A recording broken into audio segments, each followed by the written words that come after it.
ভাবুন তো, যদি আকাশের তারারা হঠাৎ ফিসফিস করে কথা বলতো। এক কৌতূহলী রাজপুত্র শুনল সেই তারার ডাক, আর শুরু হলো ফিসফিসে তারার রাজ্য। দূর দূরান্তে রূপালী নদী আর পান্নার সবুজ উপত্যকার ওপারে ছিল এক আশ্চর্য রাজ্য। তার নাম লুমোরা, ফিসফিসে তারার রাজ্য। প্রতিদিন রাত নামলেই সেই রাজ্যে আকাশের তারা অদ্ভুত কাজ করত। তারা নিচে বসবাসকারী মানুষদের সঙ্গে ফিসফিস করে কথা বলতো। চাষিরা জানতে পারত কবে বৃষ্টি আসবে, নাবিকরা পেত শান্ত সমুদ্রের দিক নির্দেশ, আর শিশুরা ঘুমোতো তারাদের গাওয়া লড়ি শুনে। তবে সেই রাজ্যে একটি প্রাচীন আইন ছিল, কখনো তারাকে ধরার চেষ্টা করো না, কারণ যদি কোনো তারাকে চুপ করানো হয় তবে রাজ্যের কণ্ঠস্বর চিরতরে নিস্তব্ধ হয়ে যাবে। সাদা মার্বেলের প্রাসাদে থাকত এক রাজপুত্র, নাম কেলাম। তার বয়স 12 আর তার চোখে ছিল অজস্র প্রশ্ন। অন্যদের মতো শুধু তারাদের শোনা তার ভালো লাগতো না, সে চাইতো তাদের দেখতে, ছুঁতে, জানতে। আমরা শুধু শোনাই বা কেন? একদিন সে গুরুজিকে জিজ্ঞেস করল। গুরুজি উত্তর দিলেন, কারণ রাজপুত্র, তারাকে ধরার মানেই হলো চিরতরে নীরবতা ডেকে আনা। কিন্তু কেলামের হৃদয় অস্থির ছিল, সে সত্যটা জানতে চাইত। এক রাতে প্রাসাদের বারান্দায় দাঁড়িয়ে সে দেখল একটি সোনালি রেখা আকাশ চিরে নেমে এলো।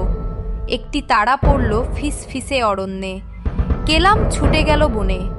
নরম শ্যাওলার বিছানায় শুয়েছিল একটি জল জলে তারা, আকারে ছোট্ট লণ্ঠনের মতো, বুকের মতোই ধুকপুক করছে। তারা বলল, রাজপুত্র কেলাম, আমি পড়ে গেছি, কারণ অনেক বেশি গোপন কথা আমাকে ভারী করে তুলেছিল। আমায় আকাশে ফিরিয়ে দাও, আমি তোমাকে এক সত্য বলবো যা কোনো মানুষ জানে না। কেলাম কেঁপে উঠল। আকাশে ফেরানোর মানে হলো উঠতে হবে বাতাসের মিনারে, যা মেঘেরও ওপরে ছুঁয়েছে। মিনারের পথে যাত্রা শুরু করল রাজকুমার। রাজপুত্র সঙ্গে নিল কেবল একটি লণ্ঠন, কিছু রুটি আর সিল্কে মোড়া জল জলে তারা। পথে নীরব মরুভূমিতে তারা তাকে ফিস ফিস করে লুকোনো কূপের অবস্থান জানালো।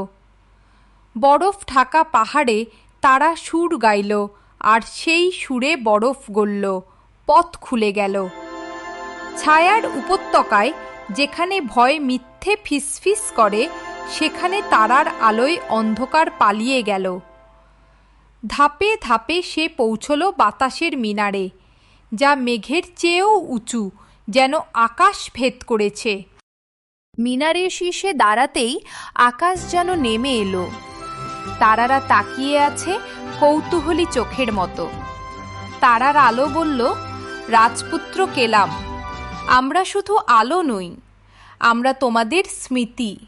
প্রতিটি হাসি, প্রতিটি গান, প্রতিটি গল্প, আমরা সেগুলো নিয়ে আকাশে উঠি, যাতে তোমরা কখনো ভুলো না।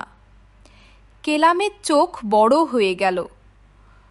তাহলে আমরা যে ফিসফিস শুনি, তা হলো তোমাদের পূর্বপুরুষদের কণ্ঠস্বর। কেলাম সযত্নে তারাটিকে আকাশে মুক্ত করে দিল। তারা আগের চেয়েও উজ্জ্বল হয়ে উঠল। হঠাৎ গোটা আকাশ ভরে গেল সুরে, এত সুন্দর যে রাজ্যের প্রতিটি মানুষ ঘুম থেকে জেগে শুনতে লাগলো। কেলাম ফিরে এসে মানুষদের সত্যিটা জানালো। সেই দিন থেকে রাজ্যে আর কেউ তারাদের ভয় পেল না, বরং তারা জানল প্রতিটি তারা আসলে তাদেরই অতীতের গল্প বয়ে নিয়ে যায়। কেলাম বড় হয়ে হলো জ্ঞানী রাজা।